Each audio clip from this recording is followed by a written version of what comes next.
Olá, queridos, a paz a todos, Deus abençoe a todos nesse dia, um dia maravilhoso na presença de Deus. Já estamos nos encaminhando para sair um pouco dessa situação que nós estamos de pandemia, graças a Deus, né? Muitas informações positivas estão acontecendo, isso é bom para nós, né?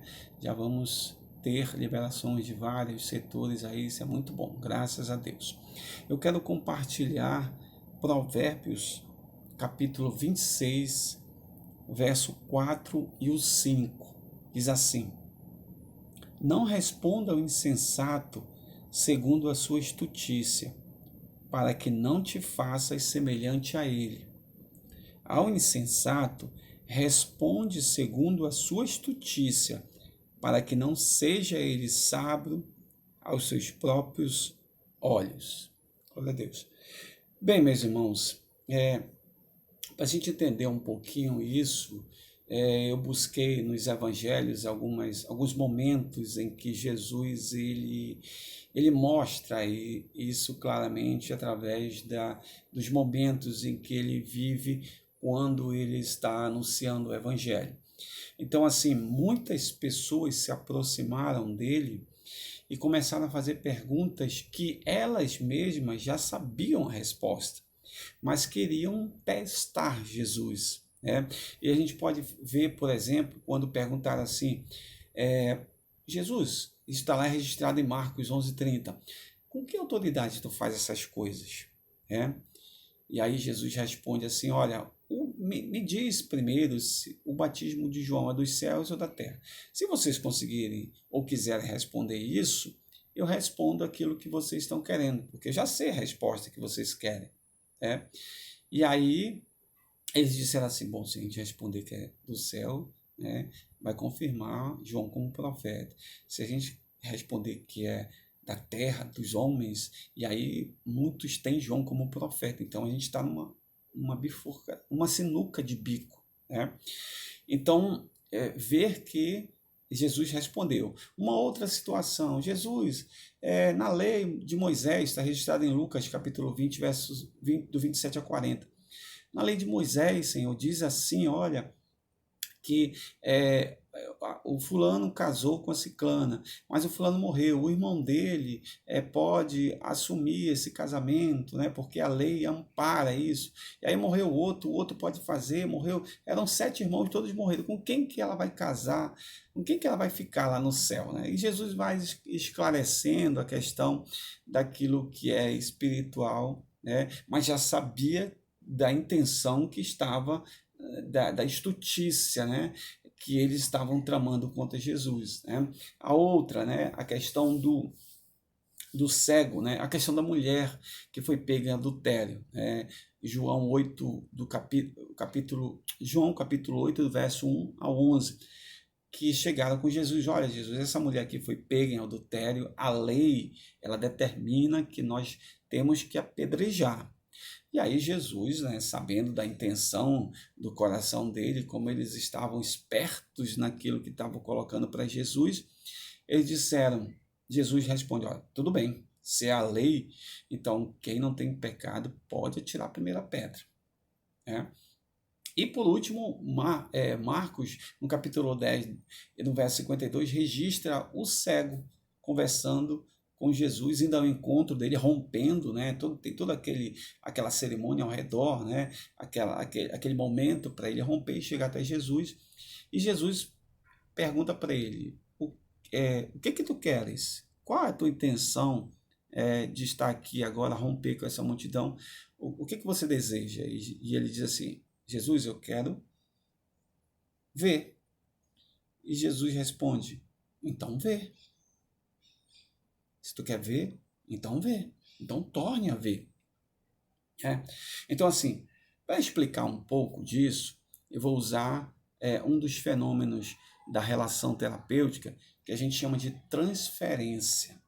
Transferência é quando eu estou diante de uma pessoa e ela está me relatando algo, ela traz alguma situação que ela vivenciou, algum trauma, alguma situação negativa, alguma situação em desacordo, e alguma situação que está causando um prejuízo na vida dela, né?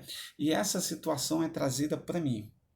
Quando essa situação é trazida para mim, eu começo a trabalhar essa situação que ela trouxe, porque essa situação não é minha, a situação é dela. Então eu não posso acolher a situação para mim e tomar isso e tomar partido disso. Por quê? Porque é uma situação dela. Então, na condição de um profissional, eu tenho que respeitar esse momento, essa situação e buscar nessa situação que ela traz, tentar ajudá-la para que ela possa superar, apresentar meios, ferramentas, técnicas, manejos, estratégias para que ela possa aprender a se automonitorar, ou seja, ela possa superar essa situação. Então ela transmitiu algo para mim, eu trabalho e devolvo isso para ela. Eu não posso ficar com isso porque isso não é meu, é da pessoa. Eu não posso chegar na minha casa, meu Deus, eu estou com um problema porque alguém me falou isso ontem, lá na igreja ou em algum outro lugar, e isso está me matando, está me consumindo, não me deixa dormir. Não, isso não é seu. Está claro, Jesus mostra nas Escrituras. Tu quer ver, então vê. Se não tem pecado, então atira a primeira pedra, mas eu não vou ficar com um problema, com uma situação que não é minha. É vocês que estão gerando esse questionamento, é vocês que estão gerando esse conflito. Então, essa situação, para nós, nessa condição, é agir da mesma forma. Eu não posso ficar com uma situação que não é minha. Eu posso ter a empatia, né? Me posicionar no lugar do outro, entender esse sofrimento, acolher esse sofrimento, não desprezar esse sofrimento da pessoa, porque é um sofrimento, e quando se trata de sofrimento, nós temos que acolher, nós temos que estar ali, que abraçar, que estar do lado. E nunca Jesus negou isso em nenhum momento. Todos que iam até ele voltavam diferenciados, voltavam transformados, voltavam mudados. Então, essas situações não podem assolar porque não são minhas. Eu respeito, né? Eu tenho o maior respeito pelo outro, eu tenho uma ética pelo outro, né? Eu tenho o sigilo pelo outro, mas não é meu, eu não posso ficar com isso. Eu não posso sofrer com isso porque não é um sofrimento meu, é o sofrimento do outro. Eu posso ajudá-lo a entender a situação, eu posso ajudá-lo a superar a situação, porém, ele é seu, não é meu. Então, Jesus mostra isso claramente. Então, uma das situações interessantes é que Jesus ele volta para o outro aquilo que não é dele. Então, quando aqueles homens da lei, que se diziam conhecedores e eram conhecedores da lei, mas articulavam de tal forma que queriam mostrar, que queriam pegar, digamos assim, Jesus em algum questionamento, queriam fazer com que, criar uma situação para que pudesse dizer, olha, tá vendo, esse daí que é o Messias que vocês falam, esse daí que é o mestre que vocês falam, olha aí, nós fizemos um questionamento, uma pergunta para ele, e sabe o que aconteceu? A gente já sabia da resposta, e ele só confirmou aquilo que eu estava querendo saber. Por isso que a Bíblia diz, ao insensato responde segundo a sua estutícia, para que não seja sábio aos seus próprios olhos. Então Jesus ele nunca ficava com o que não era seu. E sabe o que isso acontece, amados? Acontece o seguinte, que a mente de Jesus ela estava sempre sadia. Porque você imagina assim, sempre você pregando o evangelho, você proclamando o evangelho, você falando do evangelho, e alguns aceitando, alguns entendendo, alguns seguindo os ensinamentos do mestre, mas tinha alguns que estavam ali contra. E massificamente, né? Todo o tempo perseguindo. Aonde Jesus estava, estava a multidão, né? Estava aqueles que queriam, estava aqueles que queriam a liberdade, que queriam a transformação, que queriam a vida, que torciam pela vida, mas estavam aqueles que queriam deturpar aquilo que o Senhor trazia, deturpar a fala de Cristo, envergonhá-lo diante dos seus discípulos, diante daquelas pessoas que estavam ao redor. E os questionamentos eram os mais sarcásticos possíveis. Os questionamentos eram os mais drásticos possíveis. Para quê? Para pegá-lo em qualquer uma das situações. Então, em todos os momentos, você vê Jesus, ele diz, olha, se é lei, vamos cumprir a lei, não podemos deixar de cumprir, porque é a lei. Foi assim que Moisés estabeleceu, então assim que se faz. É assim que a lei diz, então é assim que temos que agir. É assim que vocês estabeleceram, então é assim que tem que ser feito. Eu não vim descumprir a lei, eu não vim fazer nada a mais do que a lei determina. Eu estou seguindo rigorosamente aquilo que a lei determina, né? Então, essa resposta mostra que a mente dele era completamente sadia, uma mente muito maravilhosa, uma mente assim, mentalmente sadia. Por quê? Porque em determinados momentos da nossa vida, em meio às situações, nós assumimos funções, assumimos posições.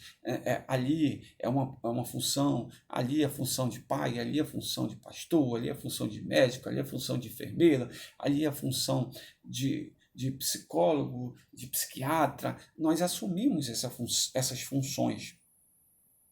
E aí nós vivemos esse dia a dia da vida, né? Associando família com o trabalho, associando família com os momentos de lazer, né? Casa, alimentação, né? Filhos, toda esse ambiente que se forma ao nosso redor. E aí, nesse meio, a gente pode acumular alguns lixos mentais. O que seriam esses lixos mentais num contexto mais fácil de se pronunciar? Os pensamentos negativos. Pensamentos negativos que às vezes invadem nossa mente. Pensamentos que vêm e são intrusivos. E se nós dermos brecha para isso, se nós dermos legalidade para esses pensamentos se tornam disfuncionais.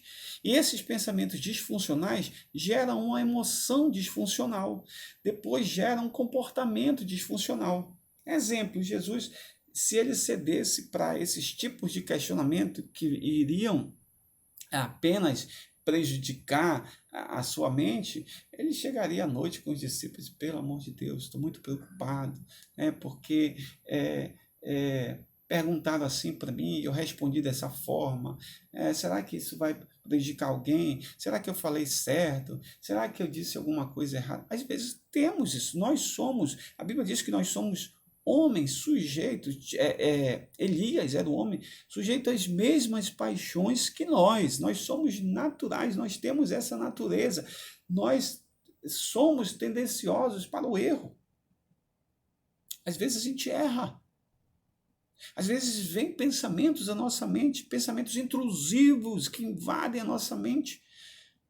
Às vezes nós somos forçados a dar uma resposta rápida, instantânea, uma resposta fast food. E às vezes nós somos colocados em situações em que vem aqueles questionamentos que são questionamentos de pessoas que já sabem a resposta e espera que você confirme aquilo que ela está pensando. Então, assim, cuide da sua mente. A sua mente é a mente de Cristo. A mente é o cérebro, é o sistema nervoso central, é o comando central que determina as ações do próprio corpo, as ações relacionadas a movimento, as ações relacionadas a toda a tua estrutura óssea, toda a estrutura visceral, as ações determinadas pelo teu pensamento. Nós temos a nossa área frontal do nosso cérebro, que é onde está pensamentos, memórias, atenção, funções executivas, emoções, tudo ali. E nós precisamos, de vez em quando, parar para varrer esses vícios mentais. Então, se a gente para varrer nossa casa, para arrumar a nossa estante, para tirar as poeiras, né, dos cantos da casa, a gente pode parar um pouco para fazer uma limpeza mental. Né? E como podemos fazer isso? A palavra, amados, a palavra, ela limpa. Né? A Bíblia diz que o coração alegre formoseia o rosto. A palavra pode nos ajudar e nos ajuda com toda certeza a colocar coisas limpas, sadias, valorosas, verdadeiras no nosso coração. Que Deus te abençoe poderosamente nesse dia, em nome de Jesus. Amém.